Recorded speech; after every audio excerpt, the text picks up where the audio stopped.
रात्रीचे 12:30 वाजले असतील. वाकड ब्रिज जवळच्या स्वप्ना लॉजमध्ये शरीर विक्री करणाऱ्या एका मुलीला घेऊन एक व्यक्ती या लॉजमधून बाहेर पडला. तो बाहेर पडतो की नाही पडतो तोच एक महिला आणि 2 पुरुष या व्यक्तीला पकडतात. तू आमच्या बहिणीसोबत काय करत होतास म्हणून या व्यक्तीला दम देतात. सगळं काही पैशाने ठरलेलं असतं. अचानक आलेल्या माणसामुळे ही व्यक्ती गोंधळते. त्यामुळे कथित नातेवाईक पोलीस तक्रार करण्याची धमकी देऊ लागतात. 1.5-2 लाखांवर प्रकरण मिटून घेण्याची ऑफर येते, पण भीतीने ही व्यक्ती तिथून पळ काढते. हे कथित नातेवाईक इतक्यावर थांबत नाही तर या मुलीला घेऊन हे नातेवाईक पोलीस स्टेशनमध्ये येतात. आपल्याला संबंधित मुलीवर अत्याचार झाल्याचं सांगत सदरच्या व्यक्तीचं नाव सांगतात आणि कारवाई करण्याची मागणी करतात. पण पोलिसांना वेगळाच संशय येऊ लागतो. मुलीला विश्वासात घेऊन चौकशी सुरू होते आणि बाहेर पडतं रात्रीच्या अंधारात मुलींचा ट्रॅप लावून लुटारूपणे लुटणाऱ्या सेक्स रॅकेटचं बिंग फुटतं. पोलिसांनी हुशारीने हे रॅकेट शोधून काढलेलं असतं. ही लोक नेमके काय करायची, कसं करायची समजून घेणार आहोत आजच्या या व्हिडिओमधला. तत्पूर्वी तुम्ही आपल्या चॅनलवर नवीन असाल तर सबस्क्राईब नक्की करा. बाणेर पोलीस स्टेशनमध्ये रात्री या अंधारात 2 मुलींना घेऊन एक महिला, 2 व्यक्ती येतात. त्यातला एक जण स्वतःची ओळख पत्रकार म्हणून करून देतो. दुसरा संघटनेचा अध्यक्ष आणि पोलीस पाटील असल्याचं सांगतो. हे तिघं सोबत आणलेल्या 2 मुलींवर अत्याचार झाल्याचं सांगतात. या मुलींनी मदतीसाठी आम्हाला फोन केला म्हणून आम्ही या मुलींना पोलीस स्टेशनमध्ये घेऊन आलोय असा जबाब देतात. रात्रीची वेळ होती. महिला अत्याचाराची केस, साहजिकच पोलीस सतर्क होतात आणि वेगाने तपासाची चक्र फिरवायला लागतात. पण तपास जसा पुढे सरकतो तसा वेगळाच संशय पोलिसांना येतो.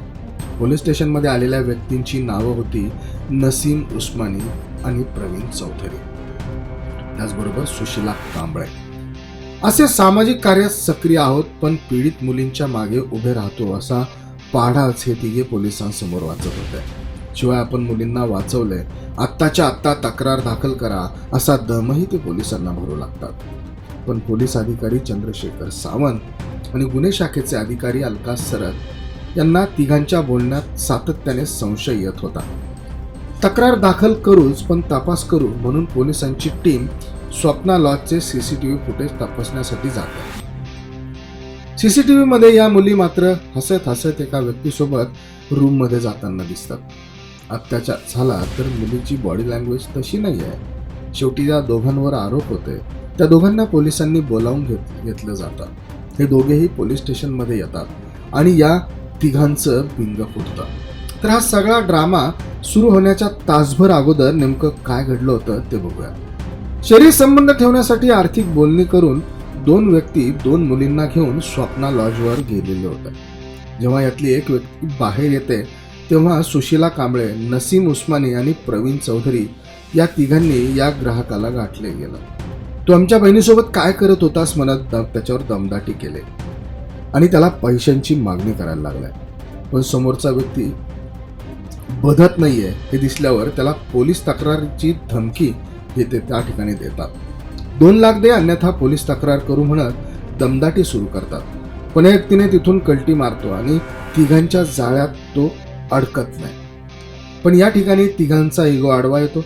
आपल्या जाळ्यात हा अडकला कसा नाही या विचारातून पोलीसमध्ये तक्रार करून पैसे काढण्याचा विचार हे तिघेजण करतात.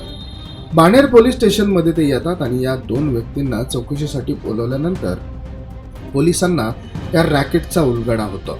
आता महिला अधिकाऱ्यांनी या पीडित मुलींना विश्वासात घेतलं तेव्हा या मुलींनी सांगितलं की हा सगळा खेळ सुशीला कांबळे आणि तिचे 2 साथीदार रचायचे. पीडित मुलगी घरकाम करायची, 2 वेळचं काम करून पैसे कमवायची. मात्र एका कामाच्या निमित्ताने तिची आणि सुशीला कांबळे याची ओळख झाली. ती नेहमी या मुलीला तू किती दिवस हे काम करणार, माझ्याकडे एक असं काम आहे जिथे तुला जास्त पैसे मिळतील म्हणून फुरळ घालायची. चांगले पैसे मिळवायचे असतील तर मला फोन कर म्हणून सुशीलाने या मुलीला आपला फोन नंबर देखील देऊन ठेवला होता. काम मिळेल, चांगले पैसे मिळतील या आशेवर या मुलीने सुशीलाला फोन केला. दोघींची भेट झाली आणि सुशीलाने या मुलीला एक काम दिलं. पोलिसांनी दिलेल्या माहितीनुसार या मुलीला नक्की काय काम करायचं होतं याची कोणतीही माहिती आधी देण्यात आली नव्हती. ती आपल्या मैत्रिणीला घेऊन हे काम करायला तयार झाले. पण त्यापुढचा खेळ हा तिघांचा होता. या दोन्ही पीडित मुलींना पुढे घेऊन याच ग्राहकांना ब्लॅकमेल करायचं याची कल्पना या मुलींना नव्हती. पैशाच्या आमिषाला बळी पडून ही मुलगी तिच्या मैत्रिणीसोबत या व्यवसायात आली. अशाच वेगवेगळ्या मुलींच्या माध्यमातून हे तिघे ग्राहकांना ब्लॅकमेल करायचं. पोलिसांनी जेव्हा नसीम उस्मानीचा फोन तपासला तेव्हा त्या फोनमध्ये काही व्हिडिओ मिळाले ज्यात हे तिघेही कशा प्रकारे वेश्या व्यवसायात अडकलेल्या पीडित मुलींना वाचवतात, अत्याचाराच्या केसमध्ये मुलींच्या मागे कसं उभं राहतात हे व्हिडिओज न समोर आलं होतं. ग्राहकांना फसवण्यासाठी असे व्हिडिओ हे तिघं तयार करत होते आणि त्यातनं ग्राहकांना फसवत होते. तर या रॅकेटची पहिली पायरी होती सुशीला कांबळे. सुशीला कांबळे ग्राहक देखील हेरायची.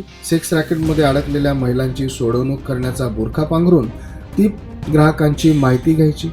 कोण कुठे राहतो, किती पैसे कमवतो, घरची परिस्थिती कशी आहे याचा सगळा बेत ती घ्यायची.